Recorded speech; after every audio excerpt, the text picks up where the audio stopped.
les acabo.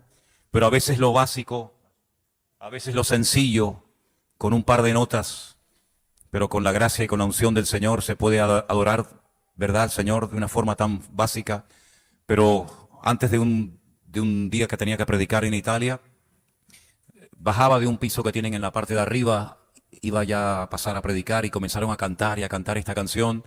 Y la verdad es que poco se pronuncia el nombre del Señor, ¿no? Que poco utilizamos a veces el nombre verdadero del Señor. Y esta canción me impactó tanto que la aprendí, la ensayamos esta tarde en 5 minutos y la hemos compartido con ustedes. Y creo que va a ser de mucha bendición, por lo menos por un tiempo, hasta que la terminemos quemando, ¿no? Y después pasaremos a otra.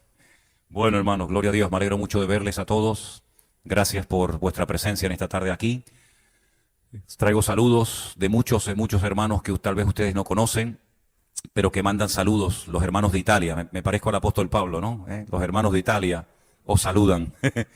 Incluso hermanos de Roma que nos siguen por internet, hicieron 600 kilómetros para ir a pasar el fin de semana en esos cultos especiales que celebramos en Milán. Y cenamos con algunos de ellos y después al día siguiente hicieron otros 600 kilómetros de vuelta a Roma porque tenían al día siguiente que trabajar y me impresionó mucho, ¿no? Me impresionó mucho ver hermanos que han hecho 1200 kilómetros en un fin de semana, cuando a veces decimos, uff, ir al sur, madre mía, qué lejos, ¿no? Y estos hermanos se levantaron temprano en la mañana, llegaron al culto del viernes, estuvieron el viernes, el sábado y el domingo por la noche o el domingo o el lunes a la mañana a primera hora, volvían a Roma, donde viven, y tenían que ir a trabajar. Y fue una bendición poder estar con estos hermanos. Así que traigo saludos de los hermanos de Roma. Que el Señor les bendiga. Quieren que en el próximo viaje que hagamos, Dios mediante, a ver si puedo ir con Elena, nos quieren enseñar toda la vieja ciudad de Roma, que es realmente espectacular.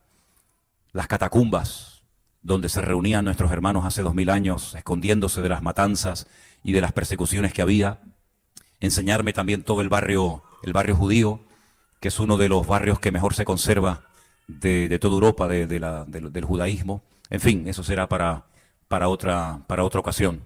Pero decirles que fue un viaje muy intenso. La verdad que de todos los viajes que he hecho en los últimos años, me he sentido muy, muy a gusto en este viaje, pero fundamentalmente porque me sentí muy usado para la gloria del Señor. Y esa es la satisfacción más grande que uno puede tener, ver que Dios te usa y que Dios habla, ¿no?, a través de lo que el Señor pone en tu corazón. Y llegué el martes, me estaba esperando un hermano. Ahora mismo, sinceramente, si me tengo que parar a pensar, porque no me acuerdo si era Antonio o era otro hermano, pero bueno, da igual. El papá sí, exactamente, el papá de una hermana, de una joven que me traducía. Un hermano que ha estado muy, muy, muy delicado de salud. Le han dado varios infartos y ha perdido mucho peso, pero el hermano hizo un esfuerzo, me fue a buscar al aeropuerto de Linate. Allí en Milán hay 3 aeropuertos, más o menos cerca, y este es el más cerca. Y de ahí fui a la casa del pastor Antonio, que tiene un problema en el pie derecho, apenas lo puede apoyar, porque tienen en la iglesia un coro, y entonces han ampliado la plataforma y han hecho como unos escalones, así añadido a la plataforma, y son como huecos. Y Antonio, cuando se subía un día a la plataforma, metió el pie en el hueco y se cayó, esto ya hace tiempo, y se torció el pie y apenas puede caminar, está siempre descalzo, incluso en la iglesia. Y bueno, por eso no me pude ir a buscar, porque lo pasa muy mal, no puede estar mucho tiempo de pie. Eso fue el martes. Al día siguiente se disculpó él y la esposa porque tuvieron que salir urgentemente para Livorno. Livorno es una ciudad que está a más de 400 kilómetros de distancia de Milán. El papá de su esposa estaba ya muy grave, hace mucho tiempo, tenía cáncer, y de un momento a otro iba a morir.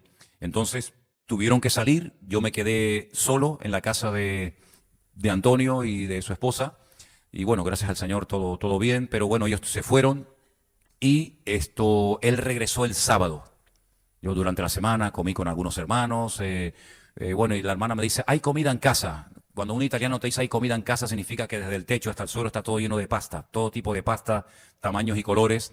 Pero gracias al Señor todo muy bien, me sentí muy cómodo, muy a gusto. Me vino muy bien este tiempo tranquilo por la mañana, porque como saben ustedes, tengo que ir a predicar a un retiro a Galicia a finales del mes de mayo.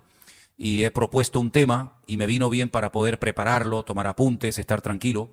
Entonces, Antonio regresó el sábado, pero yo prediqué en una iglesia del pastor Manuel de la Crode, el día miércoles, el día jueves y el sábado por la mañana en la iglesia de ese pastor. Y en la iglesia del pastor Antonio prediqué el día viernes por la noche, el sábado por la noche, el domingo por la mañana y el domingo por la tarde. Y en la iglesia, la primera iglesia que visité del pastor Emanuel, un pastor que tiene 75 años. Su esposa asistió al primer culto, pero ya el segundo no pudo venir porque ya ella ha tenido varios infartos y le han puesto en el corazón esos, ¿cómo se llama? Stents, eso para ensanchar, y le tuvieron que volver a poner otro. Se quedó ingresada en el hospital, la hermana Ana, y siempre he tenido la pregunta cuando voy a esa iglesia a predicar, ¿quién va a ocupar el lugar de este hombre, el lugar del pastor, cuando este hombre ya no esté? Tiene 75 años, ahora tienen una vitalidad, una energía los dos espectacular, pero esa es la gran pregunta que la iglesia se hace. ¿Quién va a ocupar el lugar del pastor cuando se muera o cuando ya, en fin, bueno, jubilarse no, porque dudo mucho de que se jubile, ya tenía que haberse jubilado hace mucho tiempo, pero si en vez de haber enfermado y estar en el hospital ingresada su esposa hubiera sido él, ¿quién se hubiera encargado de la iglesia? Es el gran dilema, el gran problema que tienen allí. Entonces, la iglesia había pasado por un problema, vamos a decir, un tanto serio, en el mes de septiembre del año pasado, y todavía estaban recuperándose de esta situación. Y los 3 mensajes que el Señor me dio, según ellos dijeron, les vinieron de maravilla. El pastor me dice, has hecho la radiografía de la situación de nuestra iglesia. El Señor, por lo visto, les habló, les consoló, les animó con la palabra. Nuestro consuelo está en las Sagradas Escrituras y en el Señor, ¿verdad? Y me sentí muy, muy a gusto, muy usado, pero sobre todo porque la iglesia necesitaba un bálsamo, un refrigerio. Y el pastor me dijo, y otros hermanos, de verdad que han sido 3 días, han sido 3 cultos maravillosos, donde el Señor nos ha hablado, ha respondido a muchas preguntas, a muchos porqués que nos hacíamos. Y gracias al Señor que fue un tiempo muy, muy bonito, un tiempo hermoso. Después en la iglesia del pastor Antonio, estuve el viernes, él no estaba, por lo que le acabo de decir del suegro. Luego, el sábado a la tarde, ya gracias al Señor, ya pudo estar en el culto. Tuvimos culto en su iglesia el viernes, el sábado por la tarde, el domingo a la mañana. Nos quedamos a comer dentro de la iglesia. Hay una hermana latina, que tiene un ministerio, un don de servicio espectacular. Ella hace la comida para toda la iglesia. Y había un buen grupo de hermanos, incluso que vienen de otras congregaciones y mucha gente nueva que vino. Y allí nos quedamos a comer el domingo al mediodía. Y después de comer a las 4, tuvimos otro culto. Y fue un tiempo muy hermoso, fue un tiempo, la verdad, muy bonito. Pero quiero decirles que a lo mejor ustedes, los que son muy observadores, notan que hoy estoy estrenando una Biblia nueva. Dice, la Biblia de Manolo era negra. Bueno, ahora es de este color, así, granate. Esta Biblia me la compré ayer, es una maravilla. No solamente por el tamaño, sino por una serie de cosas más. Pero me la tuve que comprar porque el viernes cuando llegué a la iglesia del pastor Antonio me pasó algo que no olvidaré en mi vida. Se me acercó un niño que no tendría más de 6, 7 años, muy formalito, muy educado, muy, muy especial. Se me acerca este niño y me dice, en un italiano cerrado, ¿no? Es hijo de latinos, pero ya se han olvidado de hablar prácticamente español, ¿no? Y me dice, pastor, yo cuando sea grande quiero ser pastor. Le dije, bueno, pues gloria a Dios. Entonces, bueno, le dije, bueno, pues te tienes que portar bien, tienes que aprender mucho de la Biblia y tal. Y al ratito, con mucha educación, con mucho respeto, me vuelve a decir, pastor, yo estoy hablándole a mis compañeros de clase y a otras personas. Digo, qué bien, gloria a Dios. Sí, no es el típico niño que te dice las cosas en plan broma, sino, oye, con una seriedad. Y le digo, pues tienes que invitarlos a la iglesia. Y me dice, es que son muy pequeños. Y él era así. Él es así, pero me dice, es que son muy pequeños. Dice, yo lo que hago es que oro por ellos. Estupendo, ¿no? Todo el rato, hasta que yo subí a la plataforma, todo el rato sentado al lado mío, mirándome, todo lo que hacía, cualquier gesto, cualquier movimiento, él estaba todo, los niños corrían para acá, para allá, subía uno por la escalera, el otro se revolcaba, el otro entraba, salía, pero él todo el rato así, muy, muy así, mirando a los niños, como diciendo, menudo ejemplo le estamos dando aquí. El niño, una formalidad espectacular. Al día siguiente, cuando llego al culto, se me vuelve a pegar otra vez como una lapa este niño. Y me dice, toca así, dice, pastor, le recuerdo que yo cuando sea grande quiero ser pastor. Digo, gloria a Dios, qué bueno. Entonces lo que voy así, digo, oye, qué bien, te felicito y tal. Claro, es que te impacta tanto, ¿no? No voy por ahí y la gente me dice que quiere ser pastor. De hecho, hace años que nadie me dice que quiere ser pastor, ¿no? Entonces cuando este niño me dice eso, pues la verdad es que me impactó, y más por su forma de ser. Tiene algo especial este niño, se llama Enrique. Hay un momento en el que yo digo, Señor, capaz que estoy delante de un futuro pastor. Y del pastor de esta iglesia, o de la otra iglesia que les comenté, o de cualquier otra. Digo, Señor, ¿cómo me gustaría hacer algo, decirle algo que le impactara y que lo marcara? Y en ese momento, hermano, me pone el Señor en el corazón hacer algo que he hecho muy pocas veces a lo largo de mi vida. 3 veces lo he hecho, que yo recuerde. Regálale tu Biblia. Yo digo, la Biblia mía es mi herramienta de trabajo, ¿no? Ya habla sola, ya sé hasta dónde están las cosas, ¿no? Regálale tu Biblia. Me invitan ya para pasar a predicar, y antes de predicar digo, hermanos, me vais a perdonar, pero quiero hacer algo antes de predicar en esta noche. Me ha pasado esto, les cuento lo que les estoy contando a ustedes, y quiero llamar a este niño que se llama Enrique. La congregación dio un aplauso, porque a todos los pastores que vienen, incluido al pastor Antonio, él continuamente está diciendo que quiere ser pastor, que quiere ser pastor. Entonces la gente, fue una sorpresa para ellos tremenda, y le digo, quiero pedirle a este niño, Enrique, que por favor pase adelante. Entonces, claro, el niño pasó un poquito cortado, lo pasé adelante, lo tuve que poner a un ladito, porque es que no se le ve detrás del púlpito, es que no se le ve. Y le digo, Enrique, tú me has dicho que quieres ser pastor, y yo quiero decirte 2 cosas. Primero, que si quieres ser pastor, seas humilde, seas sencillo, que nunca, aprovechando también a los adultos, ¿no? Que nunca se te suba el éxito a la cabeza, ni los aplausos, ni las cosas que te van a decir a lo largo de la vida, ni tampoco te hundan las cosas malas que te van a decir, que algunas te dirán. Así que mantente humilde, estudia la palabra, pórtate bien, y sobre todo siempre, siempre cuando seas pastor, predica de la palabra. Entonces hago así y le digo, toma, después del culto te regalaré mi Biblia. Mira, el niño fue una alegría tan grande para él, que después al final, cuando le di la Biblia, se la pegaba hacia el pecho y no la soltaba, y como diciendo, wow, tengo una Biblia. Bueno, pues esa noche, yo creo que eso no lo voy a olvidar en la vida. Son esas cosas que pienso yo, ¿no? Que cuando pase por al lado de esa Biblia, cuando sea adolescente o joven, recordará aquel día en aquel culto, ¿no? Pienso yo que será así. Y cuando esa noche fuimos a cenar con estos hermanos de Roma, cuando salíamos de comer en un restaurante que los hermanos nos invitaron, la mamá del niño nos llama, porque como sabía que estábamos solos, porque la esposa del pastor Antonio se había quedado en Livorno, nos había preparado cena, pero le dijimos que ya habíamos cenado. Pero igualmente pasamos por el barrio donde ella vive, y ella bajó con unas cacerolas y nos tenía preparada un montón de comida para cenar ese día y un mes. Pero cuando bajó nos dice, hermano, cuando mi hijo Enrique, el pequeñito, llegó a casa, cogió a sus 2 hermanos, mucho más grandes que él, les dijo, tengo la Biblia del pastor Manolo Sierra. Me dijo que voy a ser pastor. Y bueno, les dio casi su primer sermón. Les dio su primer sermón. Y dice que les impactó tanto a la familia y a los hermanos. Y ese es el motivo por el cual ayer tengo muchas Biblias arriba, pero necesitaba una especialmente para predicar en el púlpito. Y ese es el motivo por el que hoy estoy estrenando esta Biblia, ¿eh? Así que será la primera vez que la use para hablar de ella en público. Oren por este niño, si se acuerdan. Se llama Enrique. Y que mis ojos me permitan ver que este niño es un siervo de Dios el día de mañana. Yo pensaba cuando hablaba con él y lo miraba tan serio, tan formal, tan centrado, ¿saben quién me vino a la cabeza? Un niño de la Biblia. ¿En quién estaré pensando? No, en Jesús no. Pensaba en Samuel. Samuel, cuando era pequeñito, su madre lo llevó a vivir con el sacerdote Elí. Los hijos del sacerdote Elí eran terribles, terribles. Los pecados que cometían los hijos del sacerdote Elí en la puerta del tabernáculo no los ha cometido nadie en toda la historia de la Biblia. Terribles, terribles. Los 2 murieron el mismo día. Eran abusadores, eran personas sin respeto a Dios, sin temor a Dios.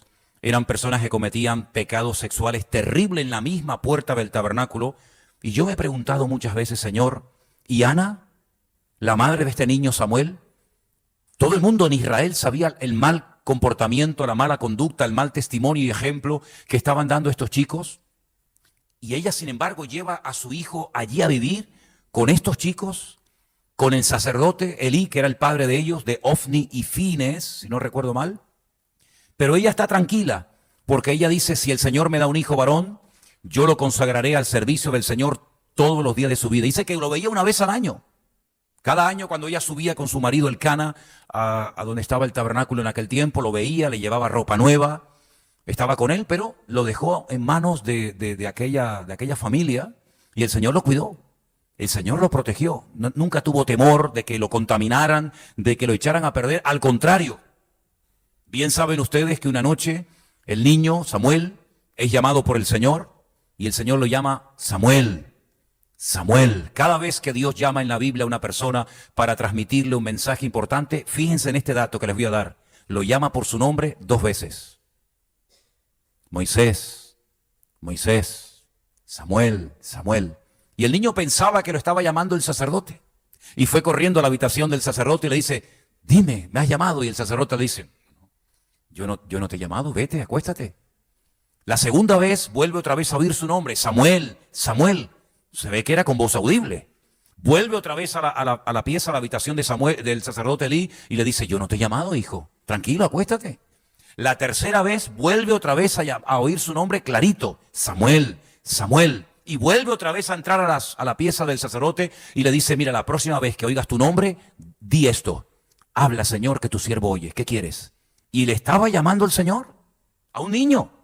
No le dio palabra al sacerdote, no le dio palabra a los hijos del sacerdote. El Señor estaba hablando a Samuel, el más pequeñito, el más insignificante, y todo esto me pasaba por la cabeza cuando veía a esta niña. Digo, oye, pues Samuel era igual o un poquito más grande, más o menos la misma edad que este. Y el Señor lo llamó. Y entonces el Señor le da una palabra tremenda, muy larga, muy profunda, que milagrosamente el niño la recordó todo al día siguiente. Porque al día siguiente el sacerdote Elí le dice, ¿qué te dijo anoche el Señor? Y le dice, me dijo una palabra muy fuerte. Dice, dímela, hijo. Y le da una palabra tremenda para él, para sus hijos, etc. Y el Señor utilizó a un niño. Entonces, ¿qué cuidado tenemos que tener con los niños?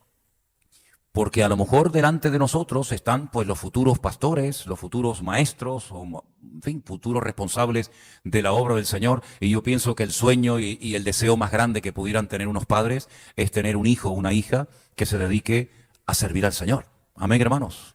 Así es que me impactó mucho la vida de este niño. Por eso le regalé mi Biblia. No le regalo mi Biblia a cualquiera, ni voy regalando Biblias por ahí, porque ayer me tuve que gastar un dinero para comprarme otra Biblia.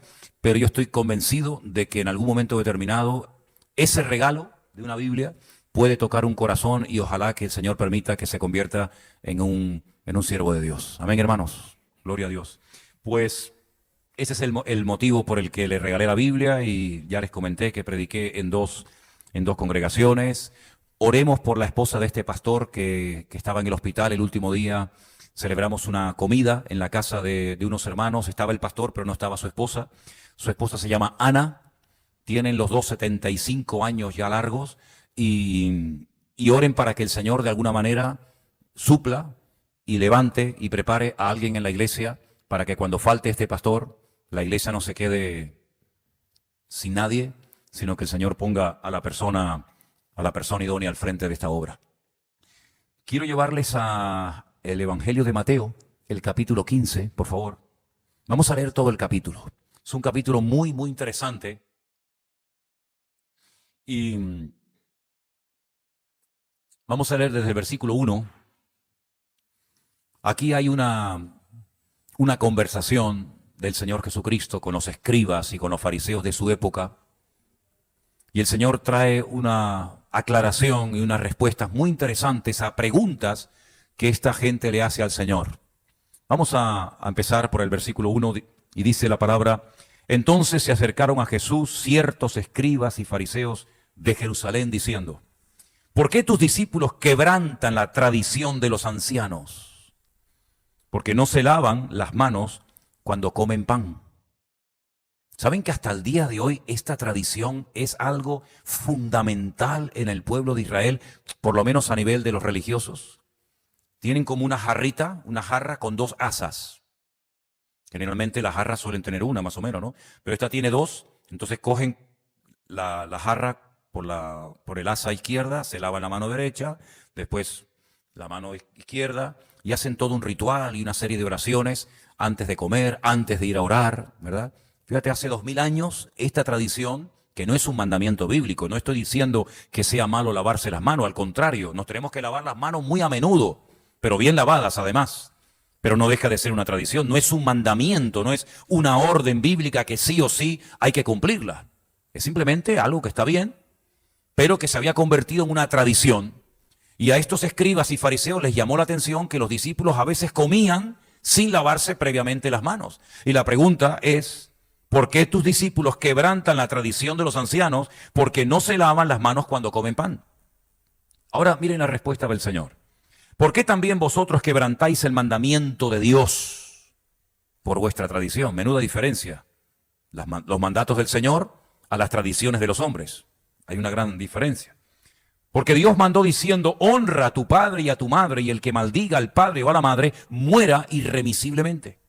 Pero vosotros decís, cualquiera que diga a su padre o a su madre, es mi ofrenda a Dios, todo aquello con que pudiera ayudarte, ya no ha de honrar a su padre y a su madre. Así habéis invalidado el mandamiento de Dios por vuestra tradición. Hipócritas, bien profetizó de vosotros Isaías cuando dijo, este pueblo de labios me honra, mas su corazón está lejos de mí. Pues en vano me honran, enseñando como doctrinas mandamientos de hombres. Y llamando así a la multitud les dijo, oíd y entended, no lo que entra en la boca contamina al hombre, mas lo que sale de la boca, esto contamina al hombre. Entonces, acercándose sus discípulos, le dijeron, ¿sabes que los fariseos se ofendieron cuando oyeron esta palabra? Respondiendo él, dijo, toda planta que no plantó mi Padre Celestial será desarraigada. Dejadlos, son ciegos, guías de ciegos, y si el ciego guiare al ciego, ambos caerán en el hoyo. Respondiendo Pedro le dijo, explícanos esta parábola. Esto no es ninguna parábola. Entonces le dice el Señor, ¿también vosotros estáis aún sin entendimiento? ¿No entendéis que todo lo que entra en la boca va al vientre y es echado en la letrina? Pero lo que sale de la boca, del corazón sale, y esto es lo que contamina al hombre. Porque del corazón salen los malos pensamientos, los homicidios, los adulterios, las fornicaciones, los hurtos, los falsos testimonios, las blasfemias. Estas cosas son las que contaminan al hombre, pero el comer con las manos sin lavar, dice el Señor, esto no contamina al hombre. Aquí encontramos algo muy interesante que es lo que siempre estaban maquinando y les preocupaba tanto a los religiosos de la época del Señor Jesucristo, el tema de las tradiciones. Los judíos creen, vuelvo a repetir, los judíos religiosos, que cuando Moisés subió al monte Sinaí recibió 2 leyes. La ley escrita y la ley oral. Y para ellos, tanto la ley escrita, que es la que tenemos en la Biblia, los primeros 5 libros de la Biblia, como la ley oral, tienen el mismo valor y la misma inspiración, por decirlo de alguna manera, como si hubiera sido escrita. Hay muchas diferencias entre la ley escrita y la ley oral. Ellos durante mucho tiempo dijeron que la ley escrita, la ley que el Señor le reveló a Moisés, se podía escribir, de hecho bajó con parte de esa escritura, de esa ley escrita, pero la ley oral no se podía bajo ningún concepto escribir. Y durante cientos, miles de años, la ley oral se traspasaba de padres a hijos, de generación en generación, porque ellos decían que bajo ningún concepto se podía escribir la ley oral. Esa tradición se llama la Mishnah. Y alguien a lo largo de la historia se encargó de ir, reuniendo toda esa ley oral, que eran centenares y centenares, miles y miles de tradiciones y de leyes, hasta que se dieron cuenta de que debido a las persecuciones y a las matanzas había que hacer algo porque estaban muriendo muchas personas que sabían la tradición oral, pero que si seguían muriendo personas se iba a terminar perdiendo. Y al final esa ley oral, mucha de ella se escribió. ¿Y dónde está esa ley oral escrita? En el famoso Talmud. El Talmud es una colección inmensa de libros, gigantesca, que si una persona se propusiera seriamente a leer cada día el Talmud, se calcula que tardaría 7 años y medio en terminar de leerla. Cada 7 años y medio, en un estadio gigantesco donde hay miles y miles y miles de personas que han estado cronológicamente leyendo el Talmud, se reúnen y allí pues comparten impresiones y hablan y reciben títulos y reconocimientos, etcétera, etcétera. Fíjense que nosotros en un año, leyendo 4 capítulos cada día, si quisiéramos, leyendo 4 capítulos cada día, por ejemplo, 2 del Antiguo y 2 del Nuevo, en un año terminaríamos de leer la Biblia. Incluso nos sobraría algo de tiempo. Y sin embargo, la ley oral, el Talmud, que hay 2, el Talmud de Jerusalén y el Talmud de Babilonia, son libros así de gordos, enormes, una enciclopedia gigantesca, 7 años y medio en leer esas tradiciones de hombres. Y una de esas tradiciones o esos mandamientos, porque la tradición ya pasó a formar parte del estilo de vida del pueblo, de los mandamientos, era que sí o sí hay que lavarse muchas veces las manos antes de comer cualquier tipo de alimento. Los escribas y fariseos que siempre estaban detrás del maestro tratando de encontrarle el más mínimo fallo para tirarse encima de él, se dieron cuenta de que los discípulos no cumplían con esta tradición. Y automáticamente van y se lo dicen al Señor. Le reprochan, le echan en cara, ¿por qué tus discípulos no cumplen con la tradición de los ancianos? Y hacen bien en decir la tradición de los ancianos, porque realmente era la tradición de los ancianos, de los líderes, de los sabios, como también se hacen llamar, y que la transmiten de padres a hijos, de generación en generación, y tiene obligatorio cumplimiento. Y Jesús les dice, mira, ¿y por qué ustedes quebrantan los mandamientos del Señor, poniendo por encima de los mandamientos del Señor vuestras tradiciones, que ya casi son como un cuerpo doctrinal, si la doctrina es lo que un creyente tiene que creer? De hecho, no sé si todavía está, pero en el tablón de anuncio de la iglesia, tanto de aquí como del Puerto de la Cruz, como en Llagostera, tenemos una lista de las doctrinas básicas y fundamentales en las cuales nosotros creemos. Y cuando una persona solicita oficialmente querer ser miembro de la iglesia, que es más que asistencia, pues le decimos, léase usted las doctrinas de la iglesia para ver si usted cree en todo esto o tiene alguna duda, porque no tiene ningún sentido hacerse miembro de una iglesia donde creemos una serie de cosas a lo mejor en las cuales todavía usted no cree o nunca va a creer en ellas.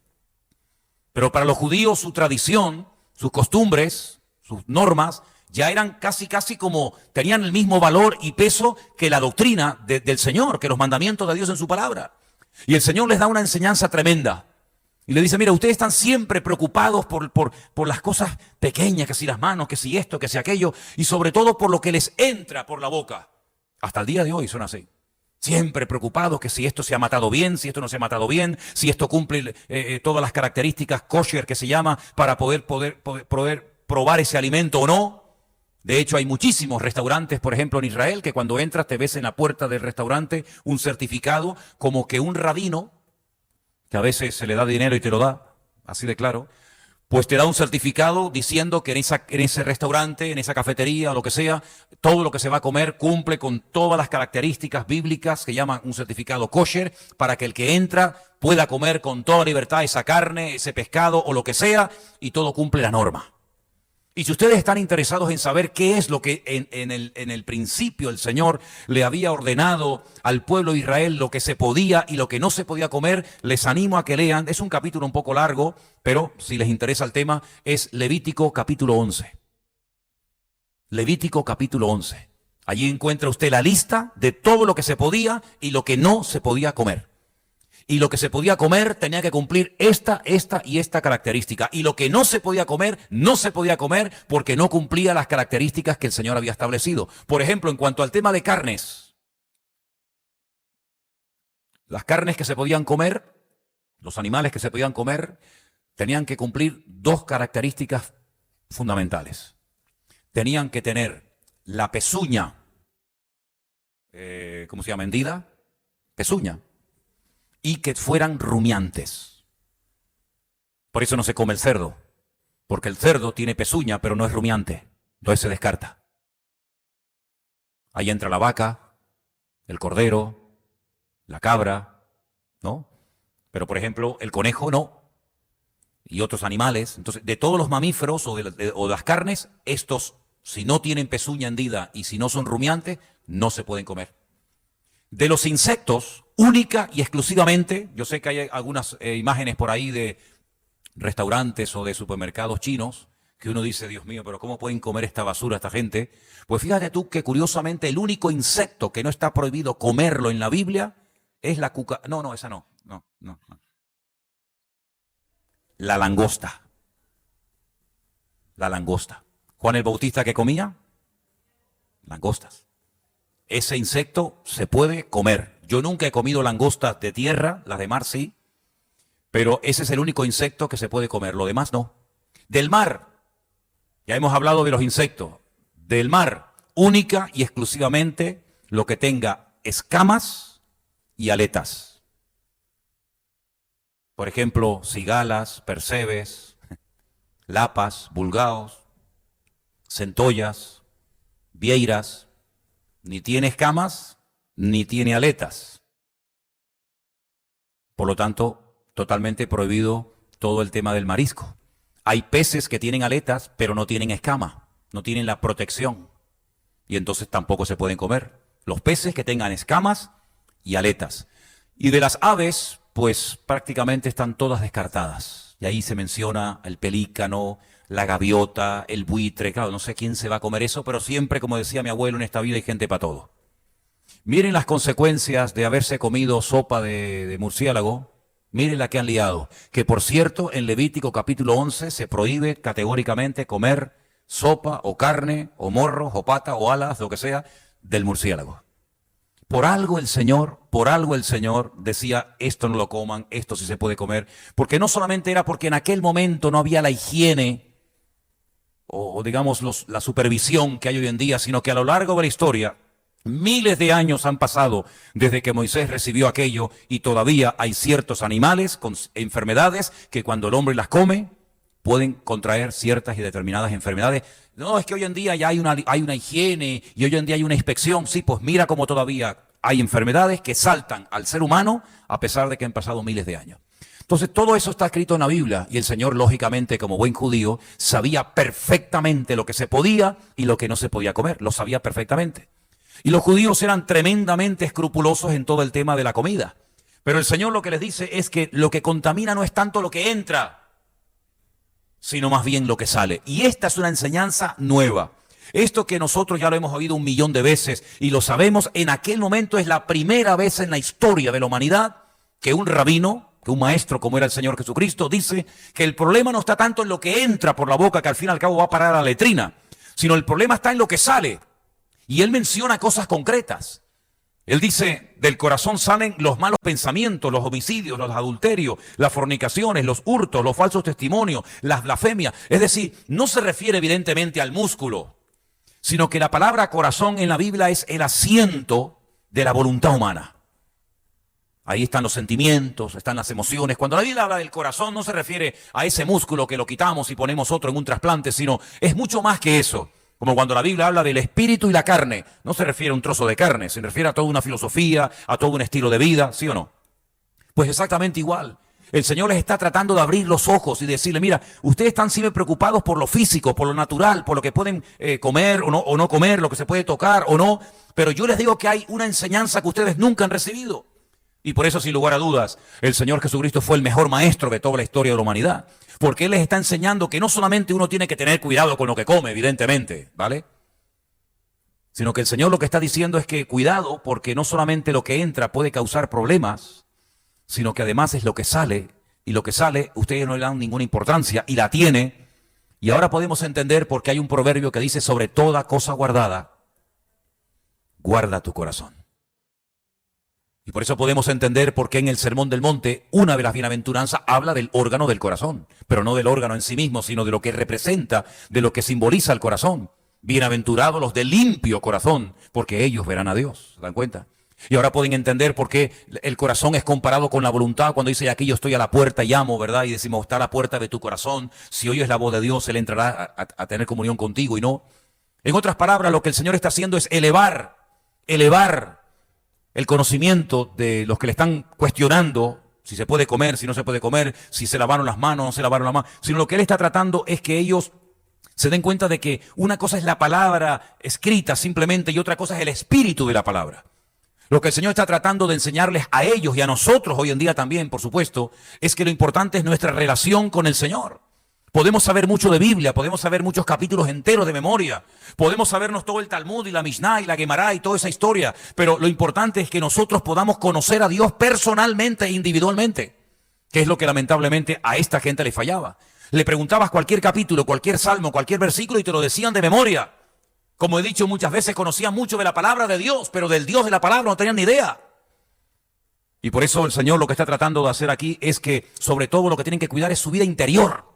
No tanto la parte externa, sino el interior, que no le daban, por cierto, ninguna importancia. Alimentar el espíritu, alimentar el alma, porque al fin y al cabo eso es lo que marca la diferencia en nuestra conducta, en nuestra hora de pensar, de reaccionar, de actuar. Desarrollar una íntima, profunda y diaria y permanente comunión con el Señor, que tampoco la tenían. Fíjense, para ponerles un ejemplo, cuando Nicodemo les visita una noche al Señor, y cuando el Señor abre la puerta, y le dice a Nicodemo, sabemos, fíjate cómo él habla en plural, parece que viene representando a un grupo de rabinos, un colectivo, y le dice, sabemos que has venido de parte de Dios, porque nadie puede hacer lo que tú haces si Dios no está con él. Y el Señor le dice, si no naces de nuevo no puedes entrar en el reino de los cielos. Y él no entendió nada. Si hoy en día nosotros hablamos en cualquier congregación, en cualquier culto de jóvenes, en cualquier campamento, en cualquier denominación, acerca del nuevo nacimiento, cualquier creyente te entiende. Cualquier creyente sabe de lo que estás hablando. El nuevo nacimiento, aceptar al Señor, en fin. Sin embargo, él dice, ¿cómo? No entendió nada. Dice, que ahora para entrar al reino de Dios tenemos que volver a nacer. Esto es imposible. Yo no puedo entrar, nadie puede entrar otra vez por segunda vez en el vientre de su madre y nacer. Fíjate las cábalas, fíjate cómo se estaba rompiendo la cabeza Nicodemo y le dice el Señor, ¿y tú eres maestro de Israel y no entiendes lo que te acabo de decir? Pues si tú eres el maestro y no entiendes, imagínate los discípulos, los alumnos. Entonces le tiene que explicar el Señor que se nace del Espíritu, etcétera, etcétera, ¿verdad? Porque lo que es nacido de la carne, carne es, más lo que es nacido del Espíritu, Espíritu es. Y le comienza a hablar una vida diferente porque no la conocían.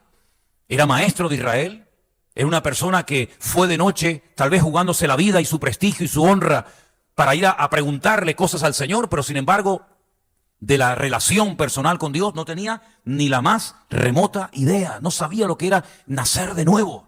Por lo tanto, si no lo sabía, porque él tampoco lo había experimentado, ¿cómo pues va a explicar eso en su sinagoga o en el Sanedrín, aquel grupo de 70 ancianos que eran los que gobernaban la vida religiosa del país? Imposible. No lo podía saber.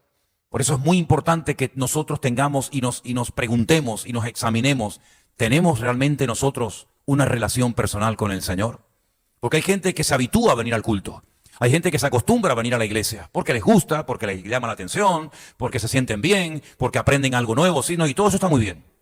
Pero la pregunta es, a estas alturas de tu vida, con iglesia o sin iglesia, pudiendo venir o no, ¿tú tienes tu relación personal con el Señor? Cada día tú tienes tu comunión con Él, hablas con Él, habla Él contigo, tienes comunión, tienes relación con el Señor, o tu vida gira en torno a una iglesia, en torno a un local, un jueves, un domingo, si es que vienes. Tiene que ser mucho más profundo que eso. Porque de lo contrario nos podemos convertir sin querer, inconscientemente, en gente religiosa, que depende de un sitio para ir a que te den un poquito de ánimo, un poquito de aliento, porque claro, me va tan mal la vida y tengo tantos problemas con la economía, con mi hijo, con mi hija, con mi marido, con el otro, pero cuando vengo a la iglesia, me siento tan bien, sí, pero es que la vida cristiana no se vive dentro de una iglesia.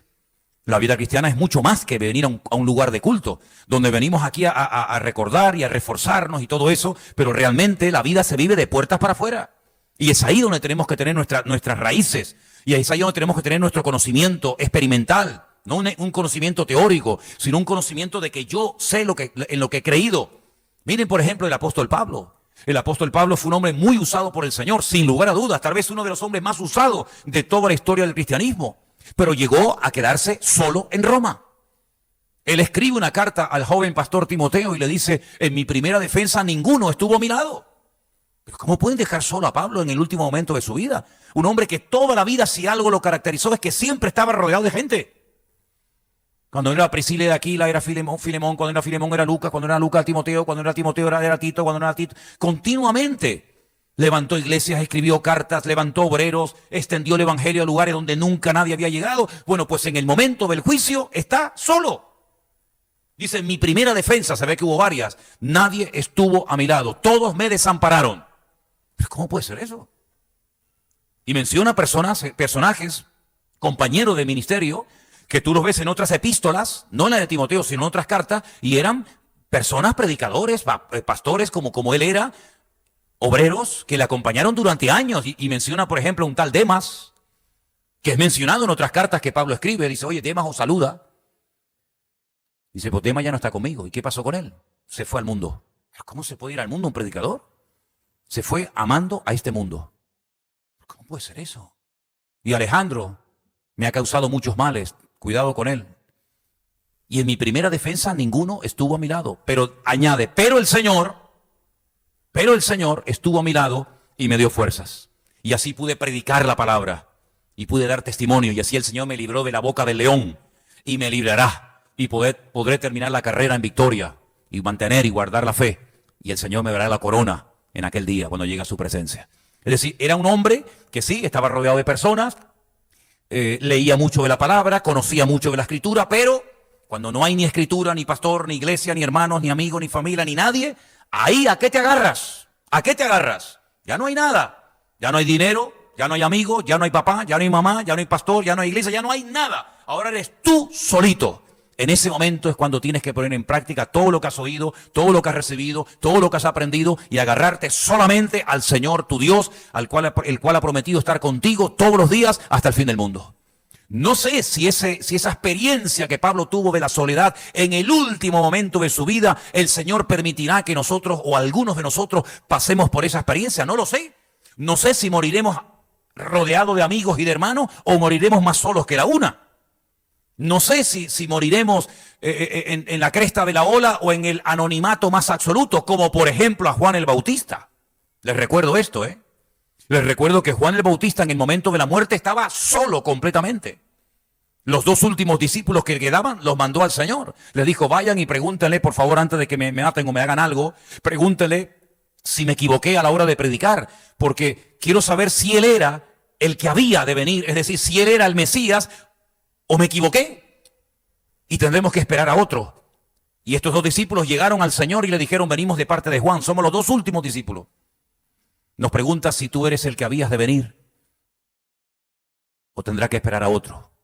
Y le dice, díganle que los muertos son resucitados, que los ciegos ven, que los mudos hablan y que a los pobres se les predica el evangelio. Esta es la garantía de que las profecías se están cumpliendo. Es decir, ¿por qué le dice esto? A lo mejor a nosotros nos vendría bien otro tipo de respuesta, otro tipo de palabra, pero ¿por qué tiene que saber Juan que los ciegos están viendo, que los mudos están hablando, que los paralíticos están caminando, que a los pobres se les predica el evangelio? ¿Qué tiene que ver esto? Pues tiene que ver que las profecías se están cumpliendo. Es decir, lo lleva la palabra profética se está cumpliendo. Si esto les sirve, vayan y díganselo. Y estoy seguro que Juan murió con la certeza absoluta de que su ministerio no fue un fracaso, aunque duró un año predicando y empezó con multitudes y terminó solo completamente y le cortaron la cabeza en la cárcel, pero él sabía en quién había creído. Él no murió amargado, él no murió gritando como un desesperado, sino él murió en victoria para la gloria del Señor. Y a pesar de sus dudas y de sus luchas personales, el Señor dijo cuando se fueron aquellas personas, si queréis recibirlo, Él es el Elías que tenía que venir. Y de los nacidos de mujer no ha habido otro más grande en la historia que él, porque lo que tenía que decir y hacer, lo hizo y lo dijo. Gloria a Dios. Así que no te sientas mal porque estás solo, sin trabajo, sin papeles, sin mujer, sin hijo. No te preocupes por eso, porque no es lo que tienes lo que le da credibilidad a tu vida, sino lo que le da peso a tu vida es la gloria y la presencia del Señor que llevas por dentro. ¿Cuántos dicen amén? Y momentos puntuales de la vida, el Señor nos hará pasar por todo tipo de experiencias. Tiempos de abundancia, tiempos de tremenda escasez. Tiempos en los que parece que estamos entristecidos, pero Pablo dice, pero siempre gozosos. Tiempos de gloria, tiempos de menos gloria, tiempos de más apoyo, de menos apoyo, tiempos de gente, Pero por todas esas experiencias vamos descubriendo la fidelidad de nuestro Señor Jesucristo. Él nunca nos ha fallado. Si alguien en esta vida supo lo que era la soledad y la vivió en carne propia, ese fue el Señor. Le pidió a Pedro, a Jacobo y a Juan que en un momento puntual de su vida, cuando llegó a confesar algo tremendo que a más de un teólogo lo ha dejado con la boca abierta, el Mesías pidiendo oración, el Hijo del Dios Altísimo diciendo, hoy mi alma está triste hasta la muerte. A más de un teólogo le ha roto todos los esquemas diciendo, pero ¿cómo puede pedir oración el Mesías? ¿Cómo puede estar triste el Mesías? Pues quiero que oren por mí, porque hoy, en este momento, necesito vuestro apoyo en oración. Necesito sentirme arropado por ustedes y mi alma en este momento está triste hasta la muerte. No había menguado su poder y autoridad. Prueba de ello que cuando Pedro saca una espada y le corta la oreja a uno de los siervos del sumo sacerdote que venía, automáticamente se la volvió a poner en su sitio y lo sanó instantáneamente. No era por falta de unción, por falta de poder, no. Tenía la misma o más todavía. Los ángeles estaban allí en el huerto de Getsemaní, con él, arropándolo y fortaleciéndolo en todo momento, ¿verdad?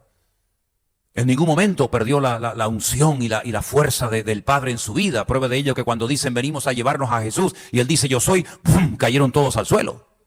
Pero sin embargo esa noche él pide oración. No oculta su estado de ánimo, su parte anímica, ¿verdad?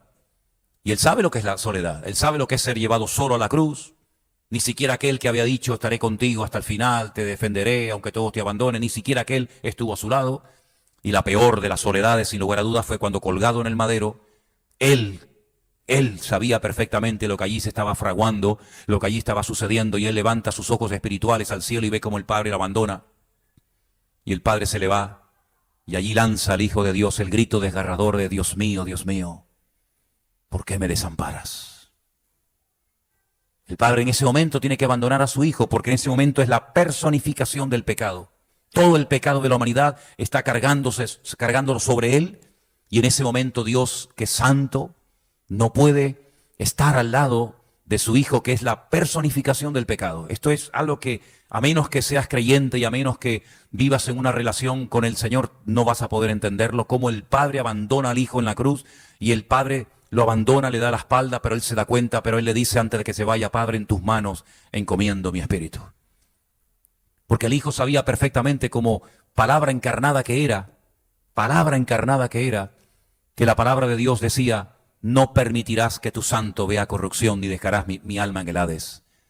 Por lo tanto, él sabía que aunque ese día su corazón se pararía, y su riego sanguíneo dejaría de correr por sus venas, y su tensión caería hasta el suelo y expiraría y el alma se le saldría, él sabía perfectamente de que su cuerpo no iba a entrar en un proceso de descomposición. Lo sabía porque había una promesa del Padre que decía, no permitirás que tu santo vea o experimente corrupción.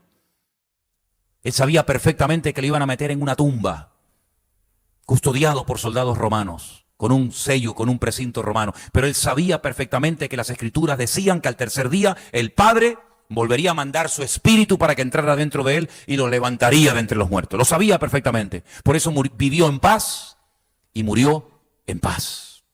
Y cuando resucita, no empieza a echarle en cara a los discípulos que lo abandonaron, que lo traicionaron, que lo vendieron, que dónde estaban, que esto, que aquello, sino que cuando resucita, lo primero que ofrece es paz a vosotros. No vengo con reproches, no vengo para echarles en cara nada. Vengo a decirles paz a vosotros, porque yo tengo más paz que ustedes, a pesar de que no los han matado ni torturado ustedes, yo tengo más paz que vosotros. Y ofrece restauración a Pedro y ofrece una vida nueva a los discípulos. ¿Por qué? Porque él sabía perfectamente que cuando uno desarrolla la relación personal con el Padre y con Dios a nivel interior, no hay nada ni nadie, ni siquiera la muerte, que nos pueda separar del amor de Dios en Cristo Jesús, Señor nuestro. ¿Cuántos dicen amén? Así que en esta noche, cuando salgamos por esas puertas, recordemos siempre esto.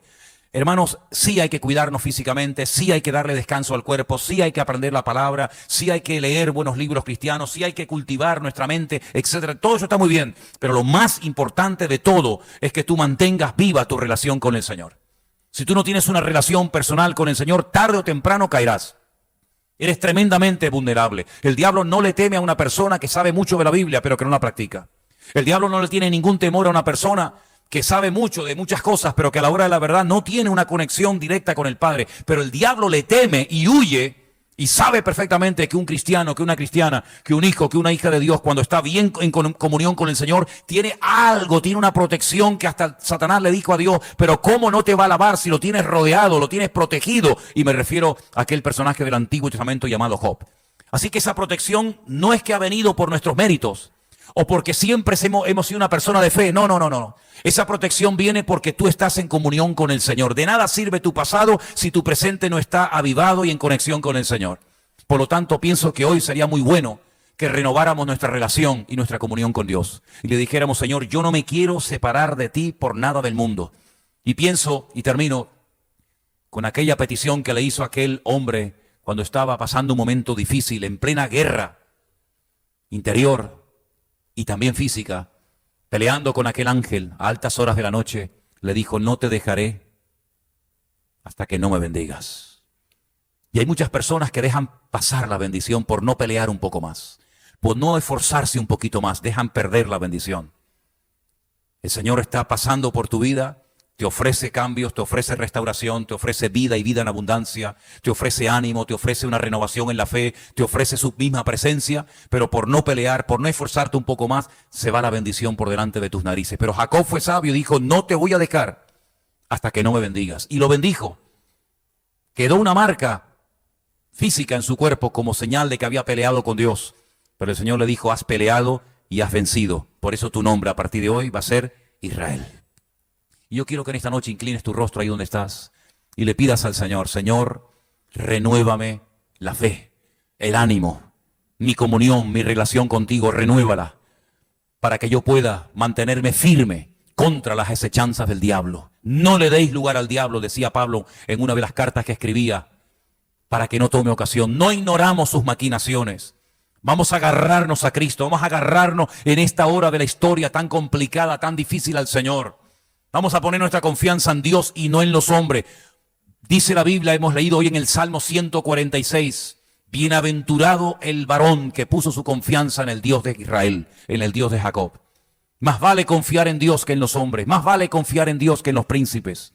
Nuestra confianza está en Dios. Y si nos agarramos a Dios y al Señor, podremos mantenernos en victoria todos los días de nuestra vida. El cuerpo se va a deteriorar, el cuerpo se enferma, las circunstancias son cambiantes, pero Dios es inmutable.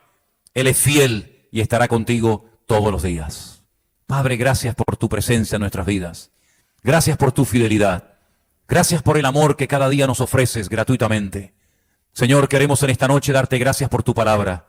Queremos en esta noche cuidar no solamente lo que entra, sino también lo que sale. Cuidar nuestro corazón. Límpianos, Señor, una vez más con tu amada y preciosa sangre, y que podamos vivir una vida de santidad y de orden y de obediencia, sometidos a tu palabra todos los días de nuestra vida. Que recordemos estas verdades eternas y que las llevemos a la práctica cada día. En el nombre de tu amado Hijo Yeshua. Amén y amén.